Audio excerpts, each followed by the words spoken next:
economic structure. I think that's a really bad idea. Well, hello everyone. It's good to be back with another Daria video. While I've started to go down a bit of a rabbit hole with Bob's Burgers, something important that pertains to the Daria fan community has happened, and we need to talk about it.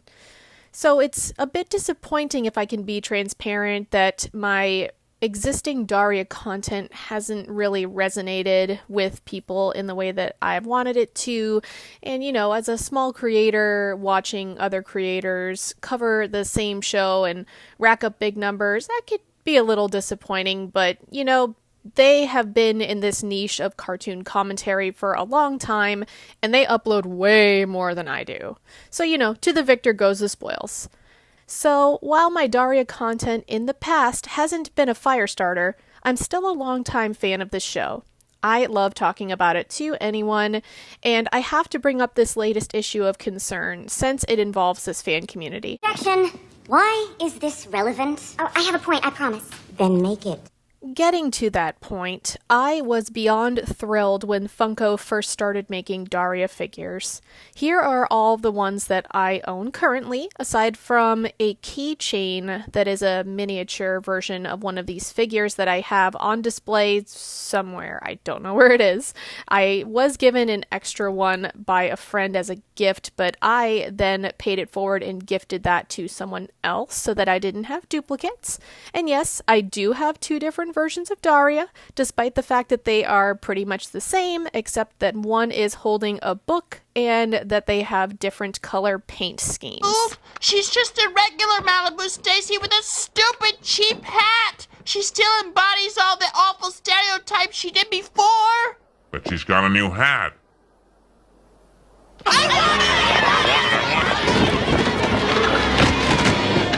These figures are among the nearly 700 that myself and my husband have amassed since the early 2010s. A majority of these figures were from clearance sales, at flea markets that were out of the box or discounted because the boxes were severely damaged. We have been criticized before because we take our figures out of the box. A lot of these were buy one, get one figures. They were gifted to us, or we won them in giveaways. A very small portion of these were bought at full price, and specifically this one clip of me winning a very limited edition San Diego Comic-Con figure shows you that really we collect these out of the fun and excitement, and obviously not because of the value that they hold. So enjoy this really cringy, blurry clip of me from San Diego Comic-Con many years ago.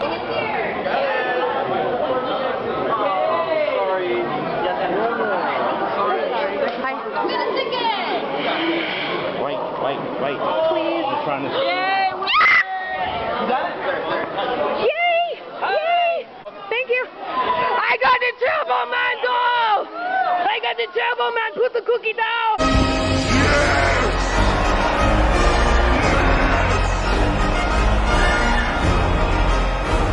Yes, these figures are worth some value.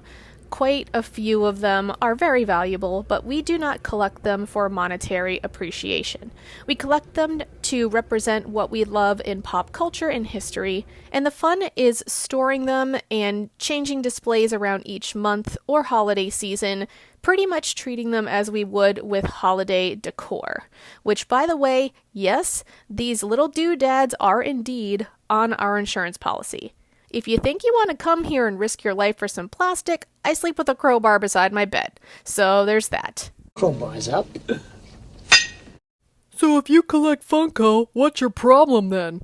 Well, good point, but let's cut to this phys ed episode that I love so much from Daria. So the school will, in effect, be endorsing the soda. Is that really the school's role, to become a shell? Miss, do you drink soda? Huh? Of course. So? This isn't about whether I like soda. Phys ed is a great example of why choosing Daria as the namesake for yet another Funko NFT collection is rather absurd to me, actually. When Daria explains to the superintendent of schools that she may not have affection for her classmates, she knows that they deserve respect to not be sold to within a vulnerable situation. i.e. being stuck in school surrounded by ads for the product and having easy access to that product, which could be potentially harmful, aka the Ultra Cola. Because Daria is a much beloved series with lots of recognizable characters, Funko could be raking in a good amount of money if they were to expand forward and have more representation for more characters other than Daria, Jane, and Jody. Especially with Trent, because I have seen plenty of thirst posts about this iconic member of the Lane family. Instead, interestingly enough, instead of adding more Daria characters to the lineup to join with the prior 3 versions that I mentioned, and said keychain versions, the smaller versions, we instead are only able to have a chance at getting one of the following: Trent, Brittany, Daria in her volleyball outfit from the show's intro, and the See Jane Run variant of Jane Lane, which is interesting. And again, you're not even guaranteed one of these characters. It's only a chance. You mean not good like 1 out of 100? I'd say more like 1 out of 1,000,000. So you're telling me there's a chance? Even though my Daria videos may not go viral, I still have a massive amount of respect for my fellow fans, and I will speak up when I feel like something is rotten in the state of Denmark. Goodness knows that because of copyright issues with Viacom, which I've heard many times before, that my videos could be kind of getting shadow banned or something, but whether 22 people watch this or 22,000 people watch this, I just really had to get this off of my chest. I will say up front, if you enjoy collecting NFTs and you do so responsibly, that's awesome. I am not knocking your hobby. As with anything that can be enjoyed, it should be done so in moderation. I am speaking about negative implications, especially if there are people who have never partaken in cryptocurrency activities before. If they are starting to go into this for the first time, I have concerns, like legitimate concerns. I have also included in the video description a link that has a tutorial explaining how Funko NFTs work if you decide after all this that you still want to partake in this limited collection. Now, according to the Florida Council on Compulsive Gambling, non-fungible tokens, or NFTs, and cryptocurrency trading, as well as stock market day trading, constitute as gambling due to risking something of value on an activity that has an uncertain outcome. The council works alongside the Program Gambling Awareness Month grassroots advocacy campaign and the Responsible Gambling and Player Protection Program. The Castle Craig Behavioural Rehab Treatment Centre of Edinburgh in the UK even explicitly states that online cryptocurrency such as NFTs is certainly a gateway to addictive behavior. Dr. Mark Griffiths, professor of behavioral addiction at Nottingham Trent University, which ironically enough contains the word Trent, which I found kind of funny. They recently said, addiction to cryptocurrencies is really just a subtype of online day trading addiction. I see these as akin to gambling addiction. NFTs are easily accessible, very easily so. That's what makes me worry.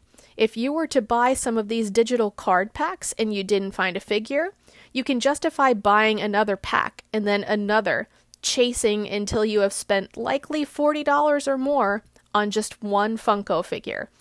And to make it worse, you can't even choose which Funko figure that you want. It is all the luck of the draw. It's not even like it's physical gaming cards either, such as Lorcana or Magic the Gathering. You have these physical cards that you can keep, and you have the excitement of physically ripping them open and getting the little bits of serotonin inside.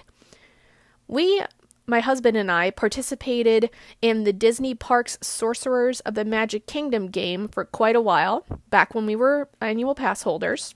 And even though they ended this program back in 2022, there is still a subculture of theme park fans who physically trade and keep their cards for sentimental value. Even if you can't use them as they were intended, you can still physically keep these little trinkets. These NFTs, however, are not even physical items that you can keep for sentiment or for potential earned value unless you are able to pass the paywall of having access to electricity and the internet. So this in itself has economic and environmental implications. It sounds silly, but yes, in today's economy with how bad the job market is, having that access to electricity and the internet are both privileges that people are having a hard time paying for right now. So essentially, what you bought and owned via these NFTs are behind a paywall to even access them. This isn't even scratching the surface of the damages that collection culture and scarcity marketing has on us.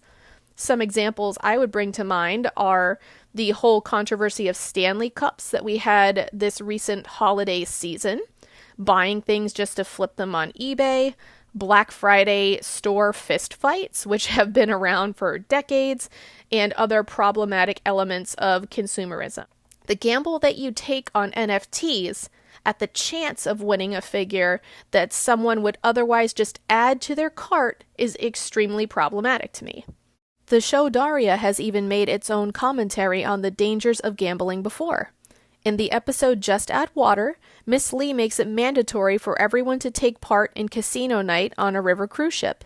Mr. DiMartino begs to not go, and this is the third time I've tried to say Mr. DiMartino without stumbling over my words, so I'm just going to show you this clip.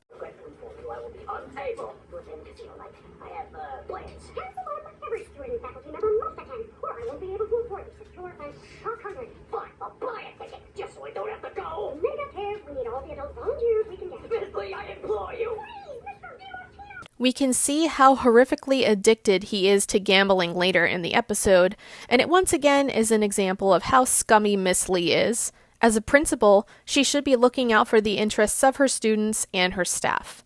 There are other examples as well, where Daria refuses to compromise her morals for the sake of money. There is Cafe Disaffecto, where Daria will not sell chocolates to Mrs. Johansson because she is concerned for her health. It would have been easy and quick to sell all of the chocolates to her, but she does not want that weighing on her conscience. No pun intended. Are you all right? Yeah, just... I was in the basement when the doorbell rang. Need to catch my breath a little. How many chocolate bars you got there? We've got about 2 boxes. That's 24. Tell you what, I'll take all of them. Oh, really? You sure that's okay with your doctor? It's okay as long as he don't know about it. We should be doing something. Okay, now, how much a piece on those chocolate bars? Ma'am, I'm not sure I can sell you any chocolate bars. What's the matter? My money's not good enough for... Give me those chocolate bars! Thank you for your offer, though, ma'am, and for caring about the students of Lawndale High. We could call your doctor or the hospital if you like.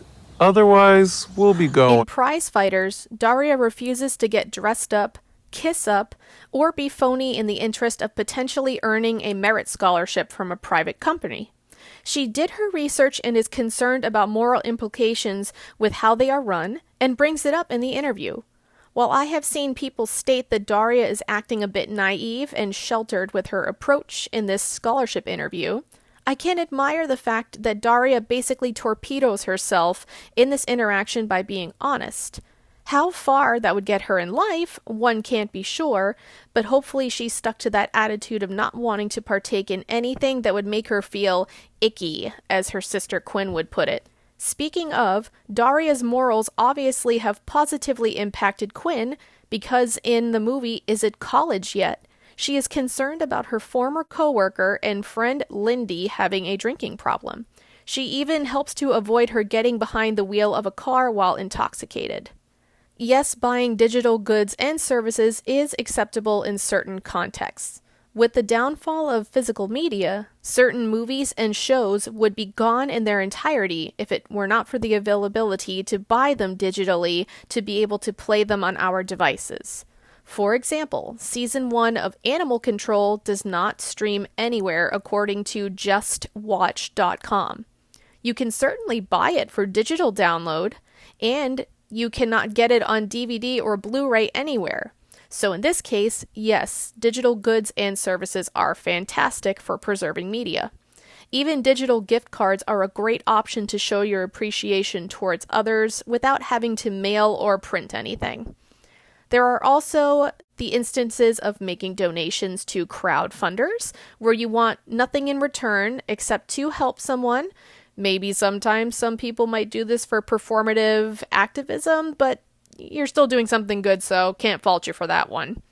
There's also certain raffles that nonprofits will put on where you can buy a certain number of digital tickets in exchange for the chance at winning some grandiose prize.